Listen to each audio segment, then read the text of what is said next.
రాష్ట్రంలో జరుగుతున్నటువంటి ఓ పక్కన ప్రభుత్వం నడుస్తోంది. రెండో పక్కన సమస్య ఎక్కడొచ్చిందంటే, అరాచకపు పరిస్థితులు ఏవైతే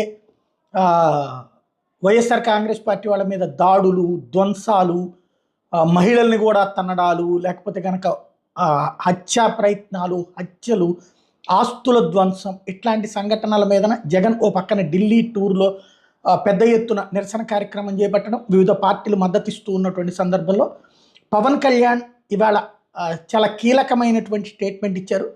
అలాంటి పరిస్థితులు ఉండటానికి వీలేదు. నిన్న చంద్రబాబు చెప్పారు. కానీ ఆచరణలో నిన్న కూడా మళ్ళీ సత్తెనపల్లి నియోజకవర్గంలో జరిగినటువంటి సంఘటన చూసాం. అలాంటి నేపథ్యంలో పవన్ కళ్యాణ్ ఒక కీలకమైనటువంటి స్టేట్మెంట్ ఇచ్చారు.